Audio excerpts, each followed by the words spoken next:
So for this week's episode, we are continuing our visit to Mortlach Parish Church, and it's still blowing a hoolie here.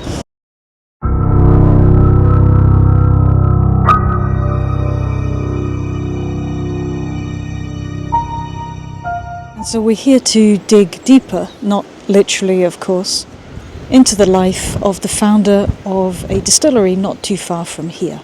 A distillery which produces one of the biggest selling single malt Scotch whiskies in the whole world. That, of course, is Glenfiddich, founded by William Grant. After handing in his notice at Mortlach Distillery in the autumn of 1886, after working there for the best part of 20 years, William, along with his eldest son John, acquired the lease for some land, and it was on that land that they built Glenfiddich Distillery. Now, the first spirit came off those stills at Glenfiddich Distillery on Christmas Day 1887.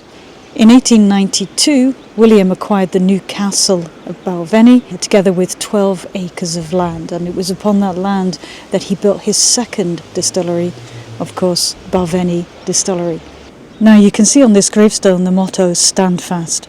This isn't just the motto of the Grant clan, it was also the name of the firm's flagship brand. On the 4th of February 1860, William married Elizabeth Duncan. He was 21. She was just 2 weeks shy of her 18th birthday. But shy she evidently wasn't, because just 2 months after they were married, they welcomed their first child, John, into the world. After John, Elizabeth popped out another 9 children at regular intervals. Elizabeth, William, James, Alexander, George, Charles, Isabella, Margaret, and then finally Edward. Sadly, Elizabeth died at just a few months old. William went on to work in the whisky trade as a cashier at Gersten Distillery in Hulkirk in Caithness. He sadly died at just 24 years old from typhoid fever. Dr. Alexander, or Alec Grant, became the medical officer for the Banffshire Education Authority. George also became a doctor, and after he retired from his practice in England, he returned to Scotland and became a member of the firm of William Grant and Sons. Charles fought in the First World War, attaining the rank of captain. He was wounded and therefore was sent home. In 1920, he bought Glendronach Distillery.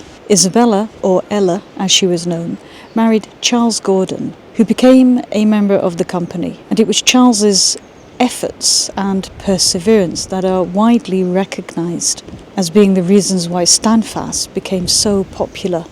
Charles and Isabella had 3 children, one of whom was Janet. Now, she married a man called Eric Roberts, and her name has been celebrated by a number of special releases by the company. In 2001, a 20-year-old whisky was released bearing her name to celebrate her 100th birthday. And in 2011, a special Janet Sheed Roberts Reserve 55-year-old Glenfiddich was released to celebrate her 110th birthday. Margaret, or Meta as she was known, long before Facebook decided to claim that, nursed her father through his final years of ill health when he had become completely blind. Edward died in 1911 at just 33 years old. He'd been seen running at around midnight, the night of 6th and 7th of September, along Canal Street in Glasgow, when he fell and hit his head on the curbstone. He was taken to hospital but was pronounced dead soon after arrival.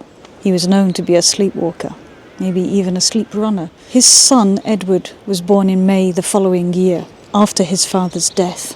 Sadly, Edward Jr. lived for just 9 years.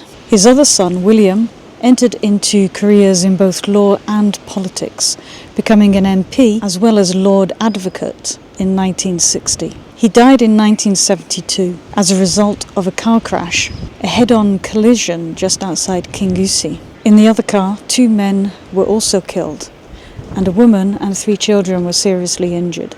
The fatal accident inquiry of May the following year reported that William's blood alcohol levels were the equivalent of him having consumed 2 pints of beer and 2 whiskies.